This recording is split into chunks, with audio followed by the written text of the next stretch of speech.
வணக்கம் நண்பர்களே, நீங்கள் 19th மே ஹிந்து ரிட்டோல் செகண்ட் ஆர்டிகல் தான் இப்போ நான் பார்க்க போகிறோம். ஃபஸ்ட் ஆர்டிகல் ஆல்ரெடி அப்லோட் பண்ணியிருக்கேன், பார்க்காதவங்க கண்டிப்பாக பாருங்கள், ரொம்ப யூஸ்ஃபுல்லாக இருக்கும். வாங்க ஆரம்பிக்கலாம்.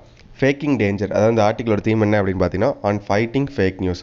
ஸோ இப்போ வந்து நம்மளோட இப்போ கோவிட்-19 சுச்சுவேஷனில் வந்து தவறான தகவல்கள் வந்து பரப்புனா செக்ஷன் 54 டிசாஸ்டர் மேனேஜ்மெண்ட் ஆக்ட் 2005 படி செக்ஷன் 54 வந்து கைது பண்ணலாம் அப்படிங்கிற மாதிரி இருக்குது. ஸோ அதை பற்றின ஒரு ஆர்டிகல் தான் இது அப்படிங்கிறாங்க. The frequency with which journalists have been arrested since the outbreak of the COVID-19 pandemic is quite disturbing.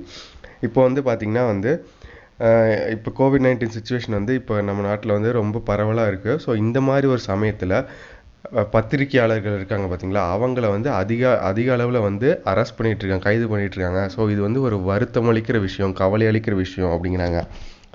The reasons given by the police across India for arresting reporters and editors of news portals indicate that special provisions enacted to prevent the spread of rumor during disasters are being used to suppress reporting on political developments and possible governmental corruption.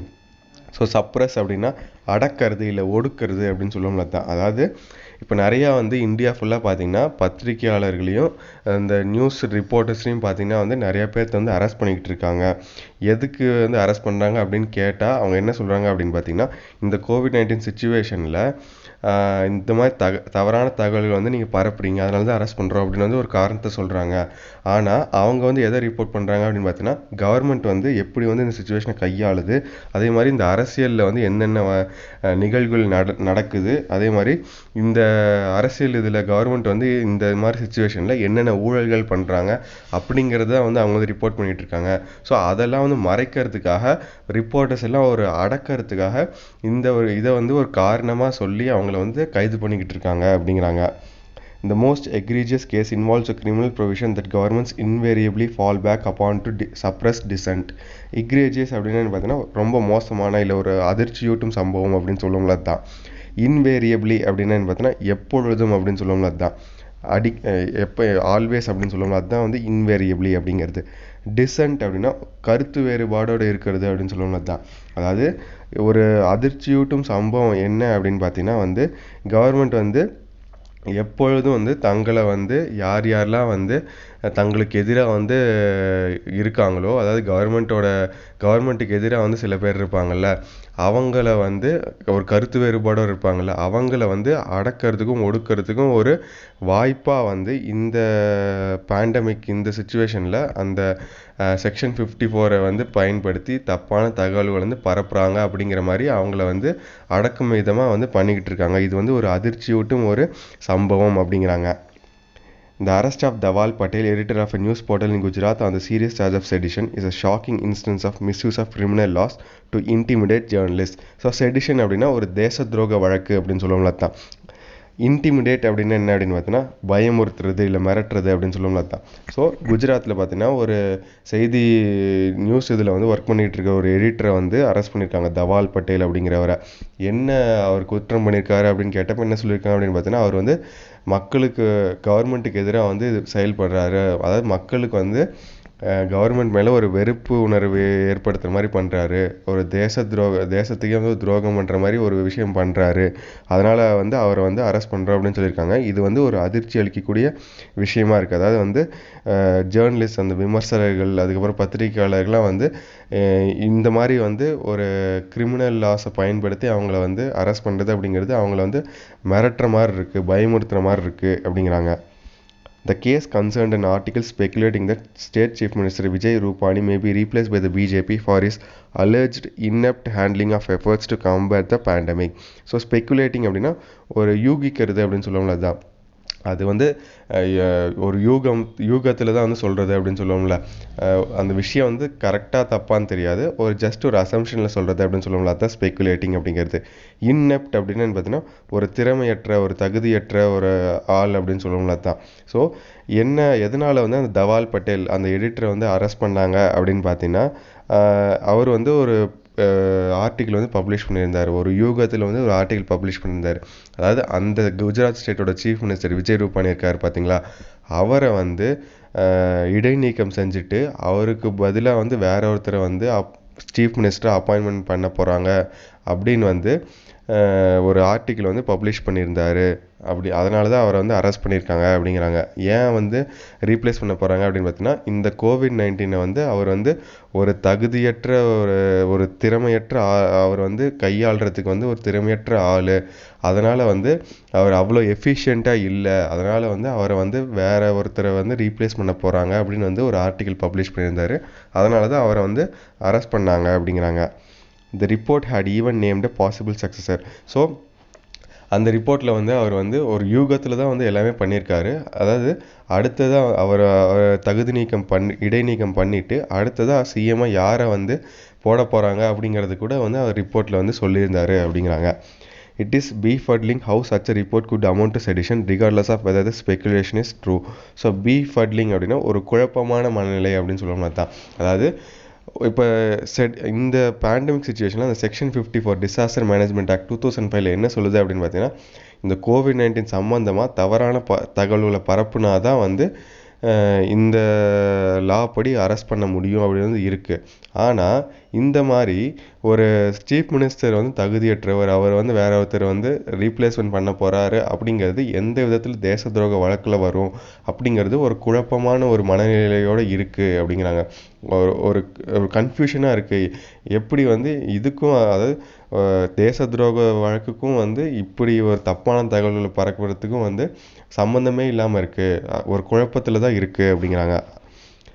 Oftentimes, the source of such speculation is disgruntled section of the ruling party itself, and it is excessive to punish reportage with inadequate verification with arrest and prosecution for sedition. Oftentimes அப்படின்னா அடிக்கடி அப்படின்னு சொல்லுவாங்களா தான். டிஸ்கிரண்டில்ட் அப்படின்னா ஒரு அதிருப்தி இல்லை ஒரு திருப்தியற்ற அப்படின்னு சொல்லுவாங்களா தான்.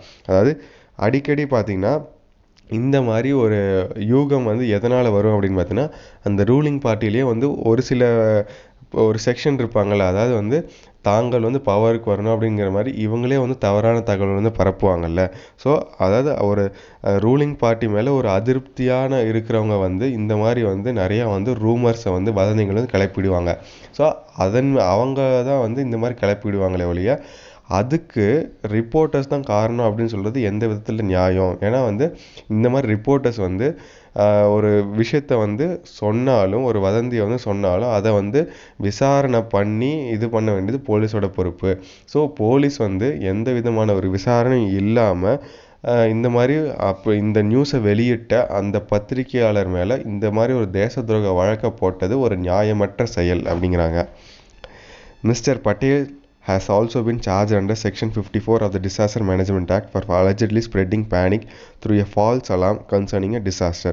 ஸோ இந்த தவால் பட்டேல் அந்த எடிட்டர் இருக்கார் பார்த்தீங்களா, அவர் மேலே வந்து டிசாஸ்டர் மேனேஜ்மெண்ட் ஆக்ட் 2005 படி செக்ஷன் 54 படி வந்து அவர் மேலே வந்து ஒரு கேஸ் போட்டிருக்காங்க.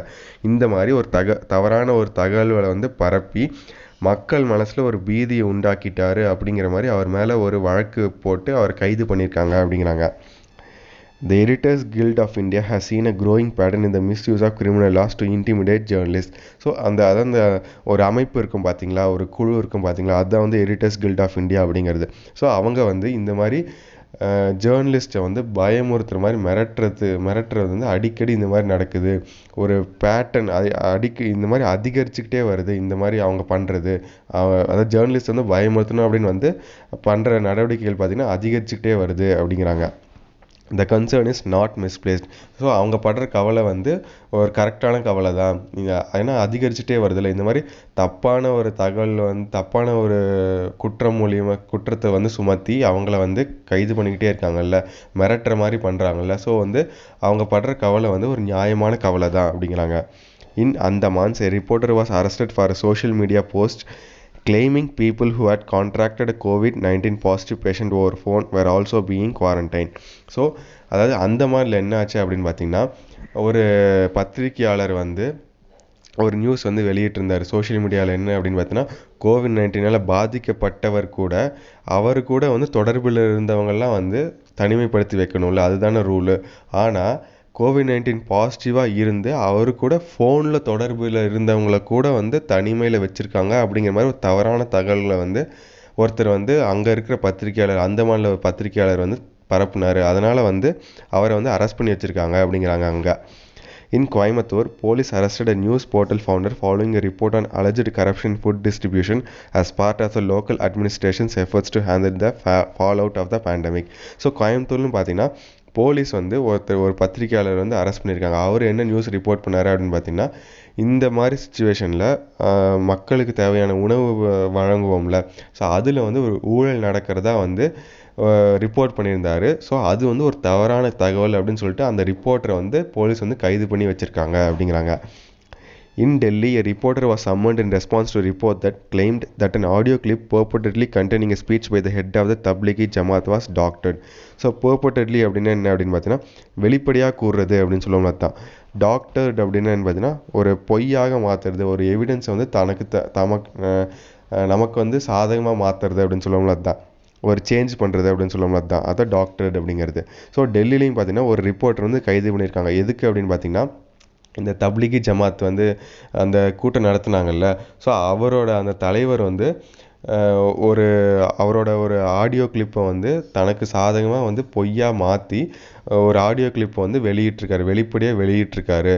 ஸோ அது வந்து ஒரு தவறான தகவல் அப்படிங்கிற அடிப்படையில் அந்த ரிப்போர்ட்டரை வந்து அவங்க வந்து டெல்லி போலீஸ் வந்து அரெஸ்ட் பண்ணியிருக்காங்க அப்படிங்கிறாங்க. அதை வந்து ரிலீஸ் பண்ணதுனால. While asking a journalist to join the investigation may not by itself be illegal, the police should not use the power of summons to intimidate reporters or extract details of the source. So அதாவது பார்த்தீங்கன்னா, summon அப்படின்னா அந்த கோர்ட்டுக்கு வர வைக்கிறது அப்படின்னு சொல்லுவோம்ல தான். அதாவது இப்போ வந்து ஒரு பத்திரிகையாளரை வந்து போலீஸ் வந்து தன்னோட விசாரணைக்கு வந்து அழைக்கிறது வந்து ஒரு தவறான விஷயம் கிடையாது. ஆனால் போலீஸ் வந்து தன்னோட பவரை, தன்னோட அதிகாரத்தை வந்து இந்த மாதிரி வந்து போலீஸை பயமுறுத்துறதுக்கும், அந்த பத்திரிகையாளர் வந்து எங்கேருந்து அந்த தகவல் வந்து அவருக்கு வந்துச்சு அப்படிங்கிறதையும் வந்து மிரட்டக்கூடாது, அப்படி மிரட்டி அவர்கிட்ட வாங்கக்கூடாது அப்படிங்கிறாங்க. There ought to be greater restraint while invoking special provisions relating to handling disasters and epidemics. So restraint அப்படின்னா ஒரு கட்டுப்பாடு அப்படின்னு சொல்லுவோம்ல தான். ஸோ இந்த மாதிரி வந்து பத்திரிகையாளருக்கு வந்து ஒரு சுதந்திரம்னு ஒன்று இருக்குல்ல, ஸோ அவங்கள வந்து இந்த மாதிரி ஒரு பேண்டமிக்கான சுச்சுவேஷன்லேயும் ஒரு டிசாஸ்டர், இந்த மாதிரி ஒரு பேரழிவு இருக்கிற சமயத்துலேயும் வந்து அவங்கள வந்து ரொம்ப கட்டுப்பாடோடு அவங்கள வந்து வச்சிருக்கக்கூடாது. அவங்களுக்கு வந்து இருக்கிற சுதந்திரத்தை வந்து இந்த மாதிரி சுச்சுவேஷன் வந்து கொடுக்கணும் அப்படிங்கிறாங்க. Section 54 only penalizes the spreading of panic relating to the severity of magnitude of a disaster, claiming falsely, for instance, that a dam had breached, and does not extend to mere incorrect reporting. So அந்த section 54 வந்து எந்த அடிப்படையில் வந்து அந்த section 54 படி வந்து அவங்கள arrest பண்ணலாம் அப்படின்னு பார்த்தீங்கன்னா, எந்த அளவுக்கு வந்து அந்த தவறான தகவல் வந்து அவங்க வந்து பரப்புனாங்க, அதோட சிவியாரிட்டி என்ன, அவரோட அதனால் என்னென்ன விளைவுகள் வந்துச்சு அப்படிங்கிறத பொறுத்து தான் வந்து அந்த செக்ஷன் 54 படி அவர் அரெஸ்ட் பண்ணணும்.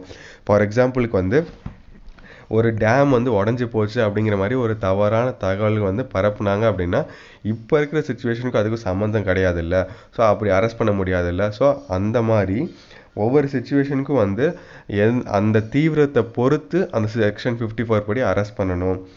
அதே மாதிரி வந்து அவங்க வந்து தப்பான தகவல், அவங்க ரிப்போர்ட்டர்ஸ்லாம் வந்து தப்பான தகவல் வந்து ரிப்போர்ட் பண்ணிட்டாங்க அப்படின்னு வந்து அவங்க மேலே இந்த மாதிரி செக்ஷன் 54 படி ஆக்ஷன் எடுக்கிறது அப்படிங்கிறது ஒரு தவறான செயல் அப்படிங்கிறாங்க. In normal circumstances, the authorities ought to be content with getting their version or response to be carried by the news outlets concerned and not seek to use the pandemic as an excuse to curb inconvenient reporting. So curb அப்படின்னா ஒரு தடை அப்படின்னு சொல்லுவோம்ல தான். அதாவது நார்மலாக பார்த்தீங்கன்னா வந்து அந்த போலீஸ்லாம் இருக்காங்க பார்த்தீங்களா, அவங்க வந்து இந்த மாதிரி சுச்சுவேஷனில் வந்து இந்த நியூஸ் இருக்காங்க பார்த்தீங்களா, அது வந்து எந்த அளவுக்கு வந்து உண்மை அப்படிங்கிறது வந்து விசாரணை பண்ணுவாங்க. அந்த நியூஸை கலெக்ட் பண்ண ரிப்போர்ட்டர்ஸ் மேலேயே வந்து அவங்க வந்து எப்பயுமே வந்து ஆக்ஷன் எடுக்க மாட்டாங்க. அவங்க கலெக்ட் பண்ண நியூஸ் வந்து கரெக்டாக இல்லை வந்து அவங்க எப்படி வந்து அந்த நியூஸ் வந்துச்சு அதெல்லாம் வந்து கேட்குறது வந்து அந்த பத்திரிகையாளர் சுதந்திரத்தையே வந்து பார்த்திங்கன்னா வந்து கெடுக்கிற மாதிரி விஷயமாயிரும். அதனால் இந்த மாதிரி ஒரு பேண்டமிக் இந்த சுச்சுவேஷனை வந்து ஒரு காரணமாக பயன்படுத்தி அவங்க மேலே அதிகமான தடைகளை வந்து விதிக்கக்கூடாது. அது வந்து அவங்களோட பத்திரிகையாளர் சுதந்திரத்தையே வந்து கெடுக்கிற மாதிரி விஷயமா இருக்கும். இந்த மாதிரி ஒரு சுச்சுவேஷனை பயன்படுத்தி அவங்கள வந்து கட்டுப்படுத்துறது அப்படிங்கிறது ஒரு தவறான செயல் அப்படிங்கிறாங்க. ஸோ இந்த ஆர்டிக்கிளோட ஓவர்வியூ என்ன அப்படின்னு பார்த்தீங்கன்னா, use of sedition law to fight fake news is an attempt to suppress inconvenient reports. So இந்த மாதிரி ஒரு தேச துரோக வழக்கை வந்து அவங்க மேலே சுமத்தி இந்த மாதிரி தங்களுக்கு வந்து சாதகமாக இல்லாத பத்திரிக்கையாளர்கள் மேலே இந்த மாதிரி சமயத்தில் வந்து தப்பான தகவல்கள் பரப்புகிறாங்க, மக்களுக்கு வந்து எதிராக இருக்காங்க, கவர்மெண்ட்டுக்கு எதிராக இருக்காங்க, ஒரு தேச துரோக வழக்கை வந்து அவங்க மேலே போட்டு அவங்கள வந்து அடக்கிறது அப்படிங்கிறது ஒரு தவறான செயல் அப்படிங்கிறாங்க. ஸோ இதான் மக்களின் செகண்ட் எடிட்டோரியல். கீழே அந்த லிங்க் கொடுத்துருக்கேன், வேர்ட்ஸ் வித் தமிழ் மீனிங்கோட இருக்கும். ஸோ கண்டிப்பாக எல்லாத்துக்கும் யூஸ்ஃபுல்லாக இருக்கும்னு நினைக்கிறேன். நன்றி, வணக்கம்.